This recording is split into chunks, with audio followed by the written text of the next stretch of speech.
Sanyuse nnyo mwena okubalabako. Baganda bange abasiraamu, assalamu alaikum warahmatullahi wabarakatuh. Nze ndi musanyufu mwana, simanyi nawe nakutandikira kubanga badogo site bonna mbalabyeko leero n'abasigaddeyo kimanyi bali mu kagoba. You understand? Eva kukola kutya? Eva kukola kutya? Innovation kiki? Akabonero ki? Okusookera ddala njagala okwebaza Katonda ow'ekisa, Katonda ow'amaanyi, oyo atalya nguzi ate bakira atalongoota, okutukuumanga, okutuwa ekirabo eky'okuyimba n'okutuyambako okutuukiriza ebyo ebigendera eby'obulamu. Abanya n'eddoboozi bampita Olule Maaka, ndi musajja muteeso owaffe Serere. Wano mu Gaza bampita Magda Aban, the dancer Maradona, aka King of Love and Fire. Omuntu asobola okubirawo neyeebuuza naye mulamwa ki gwe tuliko wano nga tetunagenda okumulama. Nsookera ddala okwebaza abantu ab'enkizo mu bulamu bwange. Okusookera ddala nebaza Katonda ku bw'obulamu bw'abazadde bange, mama wange ne taata wange, olw'okunkuza mu mpisa etya Katonda ne mu kunkubiriza okwagala ekitone n'okukiteeka mu nkola. Tujja kwesanya Oluganda, Olujamayika lujja kuba lutono kuba twagala abantu abasinga bategeere the journey of dancehall.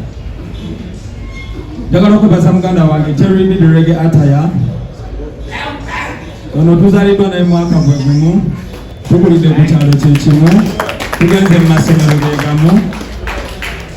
Ate yangamba nangamba akayimba dansolo musobola kuba ye reggae artist. Bamwita Jerry the Reggae Attire. Through him nsanze abantu bangi. Mwe muli producer wange Joy Touch mukulu we, mwe muli n'abantu abalala abangi olw'obudde tugenda kutematema. We nasangira Gashim DJ, the dancer emissary.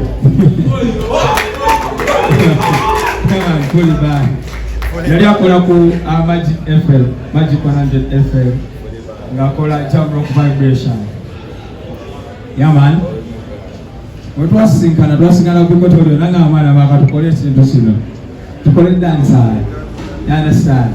Era mu kutandika dancehall natandikira ne Jerry muganda wange oyo Partner ku line, ne tutandika okuba dancehall ne tukaliza ebbaala ng'abantu bakyagala kwambuka mu bbaala kufuna vibe, wabula nga ate bajja weetuli otupulira freestyle okufuna vibe. Twayawukanamu akatonotono kuba omuntu yenna akula ne priorities zikyuka n'obulamu bukyuka olw'ensonga z'obuvunaanyizibwa. Bwe nafuna obuvunaanyizibwa awo neneewagula ne ngamba no, let me start a new life. Naye era seerabira bataano bange. So okuyita mu Gashim yangamba nnyo na muganda wange agenda kwongerayo guno muzannyo ogwa dancehall. Era essaawa yonna nja kutwalayo.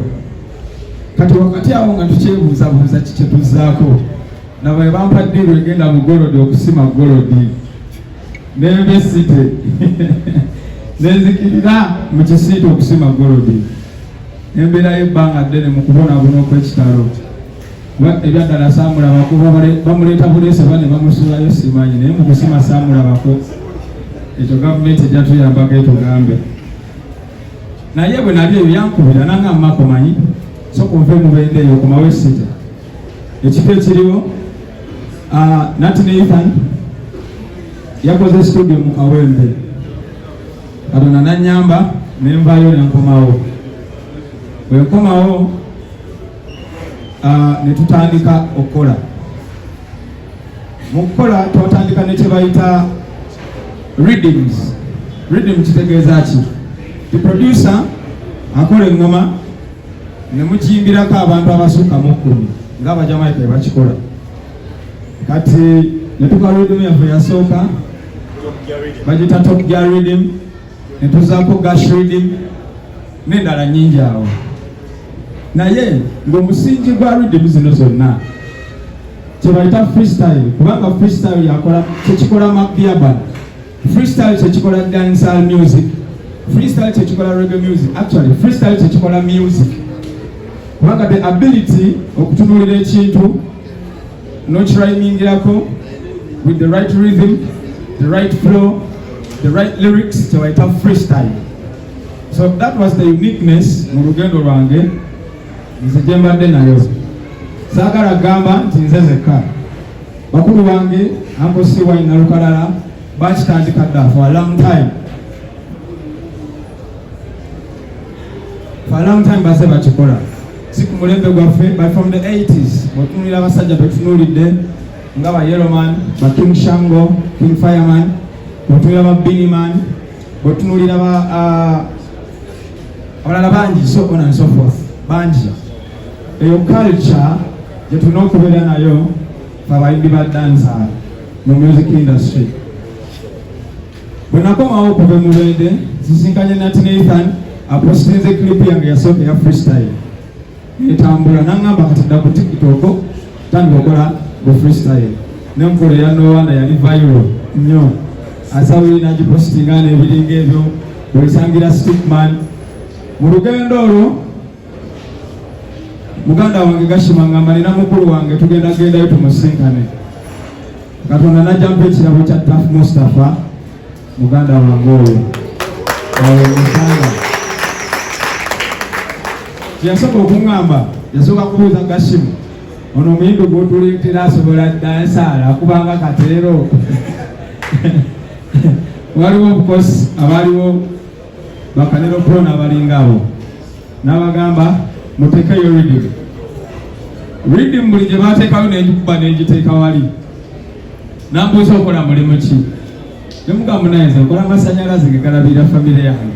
N'agamba kati ogenda kuleka amasanyalaze tufokasinge ku dansaala. Of course challenges zibeerawo mu bulamu, but I don't regret because nkimanyi nti jja yanteeka mikono emituufu egy'aba ghetto youth. Mujja kulaba, mujja kwebuuza lwaki ku pano kuno kuyinza okubaako faces emutamanyi, oba eziri famous, oba eziri popular, oba ezimanyikibwa munaye nga zina influence. Dancehall syrup kitegeeza ddagala, syrup liba ddagala. We are here to promote positivity, unity and love in a way that we need medicine abantu okutegeera kye tuliko. Sagala balowooze nti dansi olwono gwe tukola tuliwo okuyimbira abakazi, tuliwo okuwemula, tuliwo kudiisinga na kuyomba, wabula tuliwo okukwatagana na kutegeera nti culture gye twatandika teva bali gye basuubira wabula eva mu ghetto wansi. And that comes to the meaning of the word Gaza. Gaza mu nsi yakakati gye bayita Gaza battlefield. Ate ffe mu ghetto gye tubeera mu battle buli kaseera okunoonya obulamu obulungi, obulamu obukyuka, obulamu obweyagaza, tusobole okulwanga naffe twebeezaawo, tulabirira bannaffe n'okuwa bannaffe emikono. Yensonga lwaki tuli mu Gaza. Yaman, nsisinkana Tafa tutandika okukola music. Mu biseera ebyo waliwo akagambo bakayitawo kali gye kaleeyo mu ghetto, naye nga akagambo ako buli akawulira munaye akatya. Buli omu alina engeri gy'akafiiringamu, buli omu alina engeri gy'akafunamu ye. So I came up with an idea. Ate ne producer bwe bali banyooma ebiseera ebyo ng'ayiga bwizi deterrent lwakuba tasobodde kubeera wano, ne tukola oluyimba baluyita Wuhu. Bwe tulukola eyo yali breakthrough ya Mabiaba musically, kuba abantu baali bamanyi nti tukuba bukubi freestyle. Naye nga bona agamba nti omuntu afumba enkoko n'akiteekamu obutungulu n'ennyaanya n'ebiringa ebyo. Freestyle is just an ingredient mu mmere gye bayita dancehall. So notandika okukola music. Olugendo terubadde lubi, olugendo terubadde lukambwe as such newankubadde ng'era lukambwe, ebirulimu bingi tetujja bikuliriza. Challenges z'obulamu zisaagala nnyo zoogerako kuba they are bound to happen. Kuba mu bulamu tusisinkana the ups and the downs. Yeah man. So dancer generally. Bwe tutamira up ne idea dancer syrup. Twali Nairobi ne muganda wange Gashi. Ne mugamba nno bano tusobola okukola kye bayita dancer syrup. Ne twogera n'abantu nga bagenda tutegeka batuweeko ne ku ssente. Ne idea yaliwo nti tukitandikire waffe. Kubanga omulandira gwa Mark Diaban teguli Nairobi. Omulandira gwa Mark Diaban teguli mu Amerika. Omulandira gwa Mark Diaban kye bayita taproot kiri wansi mu ghetto, kiri wansi mu Gaza Kawempe, kiri wansi ddala mu Tafu Empire. So nga tewali kirala kyakola okujjako gamba nti tukomewo ewaka tutandike kye bayita movement ya dancers syrup. Twakiranga mabegako, but because of the financial shortages n'okubulwa ba investor abatuufu okutuyambako kubamanyi ebintu abageto yo tubabyekengera sometimes netugamba nga tukitandike. Nga sineyongera munyambe mukubire ku baganda bange banengala abatose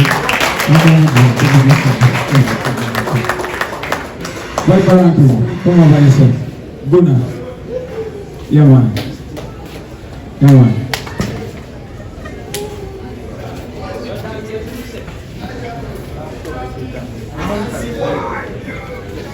Yaman chakabiba no baganda bange ate story mbavu. Yaman nasalawo ne ngamba dancehall syrup kyeki era nga nno kinyonyola abantu. Oli asobola okwebuuza lwaki syrup lwaki kigambo kya Luganda omuntu wa wansi kyategeeza. Naye buli muntu yenna yenanga muzadde amanyi ekigambo kye bayita syrup. Teri muntu yali azadde ku mwana n'atategeera kigambo syrup.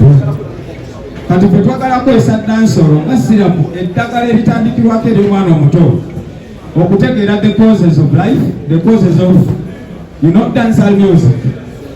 You understand? Yensonga lwaki tukola kye bayita dancehall syrup. Era njagala okubajukiza nti ennaku z'omwezi 14 December tetuli wano kusaaga oba kukola ki, tuli wano kunyumirwa ndongo katugiyite Independence Day ya Gaza Kawempe. Kubanga lwe tugenda okunyumirwa twetaaye twete nga bageto yuuti. Mbasabako mujje mu bungi twewagire. Sisinkanya abantu bangi okuba nasingana muganda wange mukulu wange Tafu Mustafa yandaze abantu bangi era yandaga abantu bangi. Nategeera mbana nyankomujwa namutegeera from Tafu Empire kuba gye yasookera. Ate ensonga ne Piper yondala kubafu twabonabona byaffe mbawo nnyo. Yaman nsisinkanye Safe Sound okuyita mu Tafu Empire. Nsisinkanye Safe Sound. Safe Sound ebadde behind Mark Diaban's music ebbanga lyonna enkoledde good production, good sound. So nenyongera okubebaza ne bakama baffe bonna bategese ekintu kino. Safe Sound ne Tafu Empire bakabi nnyo. Lino ebbako lya bageto youth strictly kubeera be balitaddemu ne ssente be balimekinza okubeerawo. Lwaki twagala tulageko abantu ba uptown nti we have the numbers tusobola okulanga